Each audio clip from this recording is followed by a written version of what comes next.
Ayun, tanghali na guys. Ibig sabihin, lunch na. So, nakikita nyo naman, puros gulay yung nasa aking harapan. Sa Ilocano, sa Gabsuon malintis, makanon. Gulay, paksiw na saluyot. Ang sarap guys. Quality. Tapos may laso na. Napain ka.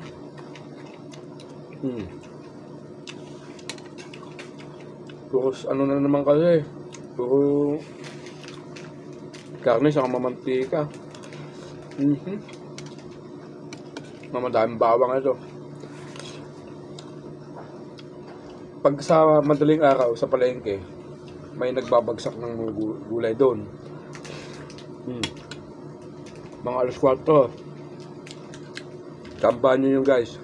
Mura lang ang gulay doon. Binabagsak sa mga tindera din sa palengke. Saluyot kasi guys, napakamasustansya niyan. More on fiber. Ang sarap niya. Saka may okra pa. Hindi ako magsasawa dyan sa saluyot na yan.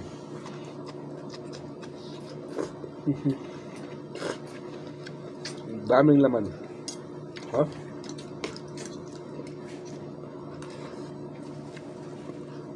Nilagyan ko nga lang pala guys ng bangos na prito. Baka yung lasa niya nagnanam.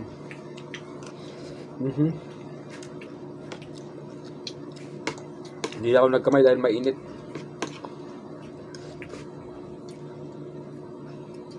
Tinik. Sabay niyo ako guys na kumain. Solid talaga.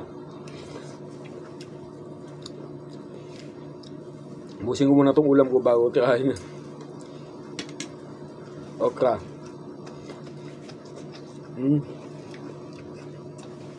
Tikman natin itong sili. Kasang. Mahina ako sa anghang guys. Alam niyo man. Talagang solid. Laso na.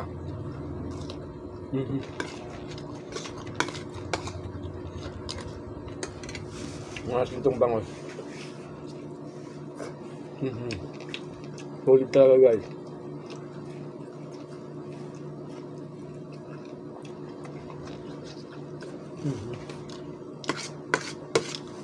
Nagsarap, nagnanam, eka nga sa Ilocano.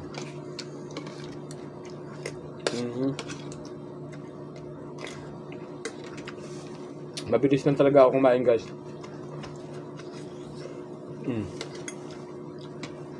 Sabayin nyo na ako. Yung mga ano dyan, nagla-lunch. Tara, sabay-sabay na tayo guys. Di off kasi kaya dito lang tayo sa bahay. Quality.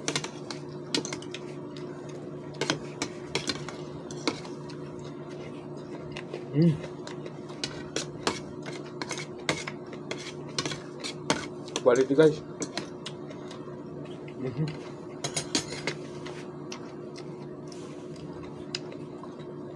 Yun na guys. Solve na naman ang panangalian ni Batang Paitan.